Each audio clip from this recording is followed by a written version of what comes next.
Je vous raconte une anecdote. Si par exemple, vous avez 3 enfants, et puis vous demandez à chacun de ces enfants-là, qu'est-ce que tu veux faire, qu'est-ce que tu veux devenir? Ils sont à l'école, hein, et tu leur demandes. Et le premier dit, bon, papa, moi, je n'ai pas trop envie d'aller loin dans les études. Je vais m'arrêter vite, voilà. Je vais rapidement trouver un métier, voilà, pour pouvoir manger. Je vais m'en sortir rapidement. Donc, un petit métier, ça peut m'aller. Si j'ai mon petit salaire, j'ai ma petite vie avec ma famille, moi, ça ne me dérange pas. Tu appelles le deuxième, pareil. Il te dit, ah, papa, moi, voilà, je vais aller un peu plus loin, mais vraiment, aller trop loin dans les études, ça ne m'intéresse pas. Moi, je veux plutôt... Voilà, me diriger ailleurs. Je ne dis pas que c'est forcément dans les études qu'il faut réussir. Hein. Voilà, on peut réussir ailleurs. Il y en a même qui étaient premiers à l'école, mais aujourd'hui, ils sont payés par d'autres personnes, voilà, qui se sont dirigées ailleurs et qui ont réussi. Mais je suis en train de vous enseigner quelque chose, en fait. Alors, s'il appelle le 3e enfant pour dire que toi, qu'est-ce que tu veux faire, qu'est-ce que tu veux devenir? Et ce 3e enfant a dit que moi, je veux faire de grandes études, je veux faire de longues études, je veux avoir tel diplôme. Et puis après ça, maintenant, voilà, je vais m'installer, je veux voilà, ouvrir des écoles, je veux impacter, je veux faire ci, je veux faire ça. Alors, si par exemple, ce père, dans son travail, ou bien il y a une opportunité de bourse d'études, où on dit que, ah, on a une seule bourse d'études, monsieur, la voici, il faut le remettre à l'un de tes enfants pour qu'il aille poursuivre ses études, faire de grandes études. Entre nous, mes frères, mes soeurs, à qui est-ce que ce père-là va remettre cette bourse d'études? À qui il va remettre?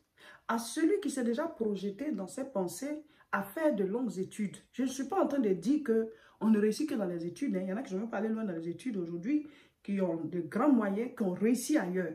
Je suis en train de vous expliquer quelque chose pour dire que si tu ne t'es pas projeté quelque part là, tu ne vas même pas arriver là-bas parce que toi-même, tes pensées ne sont même pas allées là-bas. Donc, celui qui dit que moi, je veux faire des grandes études, là, si son papa doit donner la bourse d'études, la seule bourse d'études, c'est à lui qui va donner parce que déjà, lui s'est projeté, il veut faire de longues études. Celui qui dit qu'il va arrêter bientôt, là, tu vas lui donner la bourse d'études, tu l'as gaspillée parce que ses pensées ne sont même pas là-bas. Mes frères, mes soeurs, beaucoup de chrétiens ont une petite vision. Ça dit quoi? Juste, tu te nourris, tu fais une petite activité pour subvenir à tes besoins, t'occuper de ta famille. Tout est concentré sur toi. Est-ce que tu as pensé à avoir de l'impact? Est-ce que tu as pensé à bâtir des choses qui aident la vie des autres? C'est-à-dire, projette-toi là-bas et Dieu va te donner les moyens. Dieu va t'aider. Ce à quoi tu n'as pas pensé là, tu ne peux pas le bâtir, tu ne peux pas le faire. Donc, nous sommes dans le jeûne, on dit le jeûne des bâtisseurs. Mais c'est celui qui se projette, celui-là qui a une grande vision, celui qui veut aller loin, c'est lui que Dieu va aider. Parce que lui-même déjà, ses pensées sont déjà là-bas. Il faut que tu le veuilles. Il faut que tu décides d'être un bon exemple. Il ne faut pas que tu sois celui-là qui laisse de mauvaises traces. On dit, celui-là, c'était voilà, un alcoolique. Celle-là, elle a gâché sa vie en train de coucher ici, coucher là, coucher ici. Oh, celui-là, c'est un voleur. C'est vrai, il a travaillé là-bas, mais il a beaucoup volé. Hein. C'est quoi ces traces-là? C'est quoi ces traces? Et c'est ce qui se passe avec les rois. L'histoire des rois qu'on est en train de lire, il y avait de bons rois, mais la plupart étaient mauvais. Pourtant, ils avaient Dieu avec eux. Mais ils sont attirés par les mauvais penchants, ils sont attirés par les mauvaises choses, donc ils ont laissé de mauvaises traces. Et ils sont dans la carrière que David a bâtie. Mon frère, ma soeur, tu peux bâtir des choses qui vont nourrir d'autres personnes. Tu peux bâtir des choses qui vont impacter d'autres personnes après toi. Il faut que dans ce jeûne-là, tes pensées s'ouvrent et que tu dises, je ne dois pas juste rester concentré sur ma vie. Qu'est-ce que je dois faire? Je suis sur la terre, je dois impacter, je dois écrire mon histoire, je dois faire des choses. Père, parle-moi. Et ce n'est pas dans le même domaine. Hein. Chacun de nous, quand Dieu dit de dominer, de régner, là, chacun a un domaine où il est roi, un domaine où il est applaudi. Mais il faut que Dieu te guide, il faut qu'il te parle, il faut que tu restes concentré. Beaucoup sont distraits, donc ils ne réalisent rien. Ça veut dire que pendant que tu dois rester concentré, tu vas aller pécher là-bas, revenir. Pendant que tu dois rester concentré, c'est maintenant tu vas aller faire une bêtise, revenir. À quel moment tu bâtis? Restez concentré avec Dieu, votre vie spirituelle, et vous faites face à votre vie de famille, votre carrière, votre relation avec Dieu, avancez, bougez. Quand tu lis la Bible, il y a des gens qui ont été de mauvais exemples dont on a écrit l'histoire, et il y en a qui ont été de bons exemples dont on a écrit l'histoire. Quelle carrière veux-tu bâtir? Quelle trace veux-tu laisser? Qu'est-ce que tu veux laisser comme trace? Le passage qu'on a à lire aujourd'hui, 1 Roi chapitre 15, je lis à partir du verset 1. La 18e année du règne de Jéroboam, fils de Nébat, Abijam régna sur Juda. Il régna 3 ans à Jérusalem. Sa mère s'appelait Maaka, fille d'Abisalom. Il se livra à tous les péchés. Je m'arrête là. Mon frère, ma soeur, qu'est-ce qu'on va écrire te concernant un jour? Quelle trace tu vas laisser? Aujourd'hui, on dit, Seigneur, je veux bâtir une carrière avec ta main qui m'accompagne. Seigneur, je veux bâtir une carrière avec ta main qui m'accompagne. Nous, en tant que chrétiens, on ne peut rien bâtir si Dieu ne nous accompagne pas. Les païens, ils ont leur manière à eux. Mais ils n'ont pas la vie éternelle, ils ne sont pas du royaume de Dieu. Nous, on a accepté Jésus, on a fait notre entrée dans le royaume. C'est ce que Nicodème a reçu comme information quand il s'est rapproché du Seigneur. Donc maintenant, toi, tu es dans le royaume de Dieu. Tu ne peux pas réussir en dehors de Dieu. Tu dois te faire accompagner par la main de Dieu. Tu dois bâtir ta carrière. Fais tout ce que tu veux faire là, accompagné par Dieu. Et pour ça, tu dois t'éloigner de la vie de péché. Et tu dois avoir une grande vision. Dieu a dit quoi à Adam? Genèse 1 à partir du verset 26. Puis Dieu dit, faisons l'homme à notre image, selon notre ressemblance, et qu'il domine sur les poissons de la mer, sur les oiseaux du ciel, sur le bétail, sur toute la terre et sur tous les reptiles qui rampent sur la terre. Dieu créa l'homme à son image, il le créa à l'image de Dieu, il créa l'homme et la femme. Verset 28, Dieu les bénit et leur dit, soyez féconds, multipliez, remplissez la terre et assujettissez-la et dominez sur les poissons de la mer, sur les oiseaux du ciel, sur tout animal qui se meut sur la terre. Voilà. Dieu veut qu'on domine, pas sur nos frères, sur les animaux, sur la terre, sur la création. Parce que c'est à nous, les hommes, qu'il a donné la terre. Avec tout ce que ça contient, c'est à nous qu'il a donné. Donc, chaque être humain doit dominer. Mon frère, ma soeur, à partir de ce jeûne-là, il faut que tu brises des barrières dans tes pensées. Tu ne pourras jamais arriver à un endroit où tu n'as pas projeté aller. Tu ne pourras pas réaliser quelque chose à laquelle tu ne t'es pas préparé. On ne réussit pas par hasard. On ne bâtit pas une carrière par accident. Il faut se décider. Il faut prendre sa vie en main, se décider à laisser de l'impact sur cette terre. Avec Dieu, nous le pouvons. Parce que Dieu nous a créés pour que chacun de nous ait un impact. Mon frère, ma soeur, tu vas commencer à prier pour dire, Seigneur, je veux bâtir quelque chose qui donne à manger à d'autres personnes. Je veux bâtir quelque chose qui est une solution pour un besoin particulier. Je veux bâtir quelque chose, je veux réaliser, je veux laisser des traces. Si tu n'as pas la vision, si tu n'y penses même pas, mais on ne peut même pas te mettre là-bas. Vous comprenez? Bonjour, cher peuple de Dieu. Aujourd'hui, mercredi 12 janvier 2022, nous sommes au 10e jour de notre temps de jeûne et prière. Et oui, on avance, hein, on avance. Félicitations à tout le monde. N'oubliez pas de prier tous les jours, dans la journée, dans la soirée, dans la journée, dans la soirée et les vendredis soirs, de faire votre mini-veillée, toujours selon la formule 3R CSP, élaborée à partir de la prière Notre Père. Amen. Alors, le message d'aujourd'hui va se baser sur la lecture biblique d'aujourd'hui. Le thème, c'est « Il faut rester concentré pour se bâtir une carrière. » Il faut rester concentré. Les distraits ne peuvent pas se bâtir une carrière. Il faut rester concentré. Il faut s'éloigner des distractions. Il faut fixer un objectif. Il faut travailler. Il faut se bâtir une carrière. Et nous allons lire le passage biblique d'aujourd'hui. Le chapitre d'aujourd'hui, on va lire les premiers versets. Alors, 1 Roi, chapitre 15. À partir du verset 1. La 18e année du règne de Jéroboam, fils de Nébat, Abijam régna sur Juda. Il régna 3 ans à Jérusalem. Sa mère s'appelait Maaka, fille d'Abisalom. Il se livra à tous les péchés. Vraiment.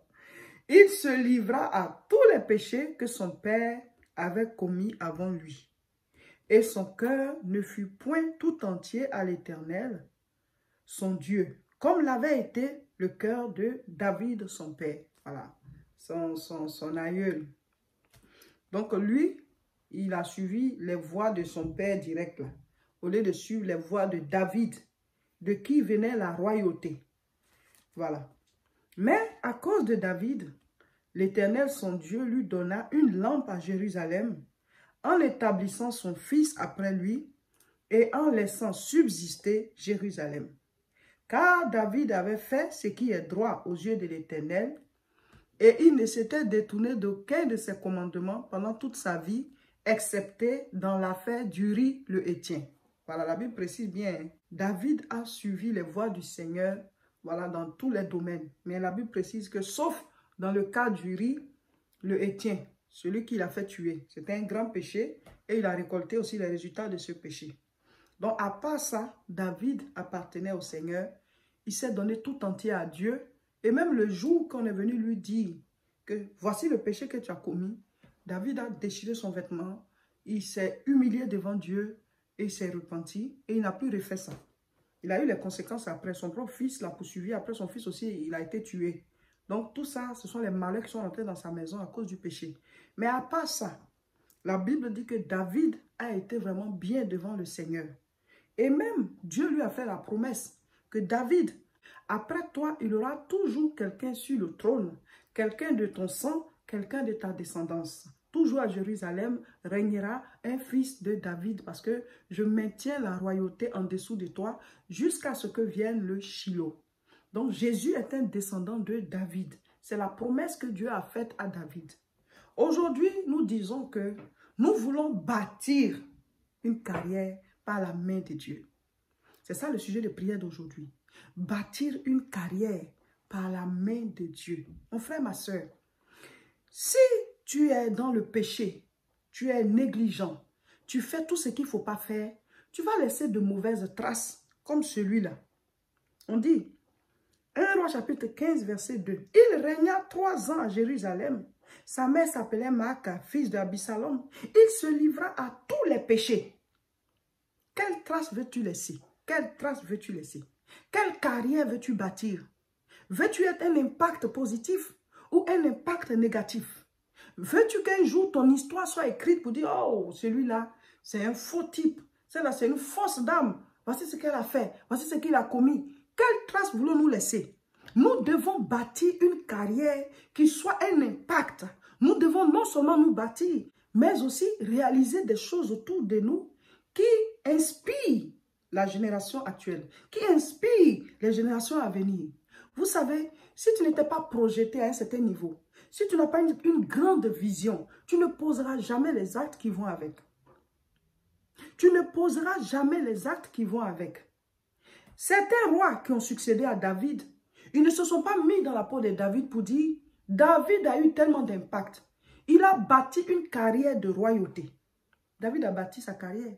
Il a été roi jusqu'à mourir. Et derrière lui, ses descendants sont toujours sur le trône. Donc, il a eu de l'impact. Donc, eux, ils n'ont pas suivi l'exemple de David. Ils ont plutôt de mauvais exemples. Parce que ce sont des gens qui sont attirés par le péché. Qui sont attirés loin de Dieu. Mon frère, ma soeur, quand tu es chrétien, là, il faut que la parole de Dieu t'attire.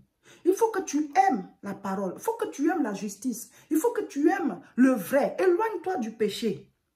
Sinon, tu ne pourras pas bâtir. Tu ne pourras pas avoir un impact positif. Tu vas être un mauvais exemple.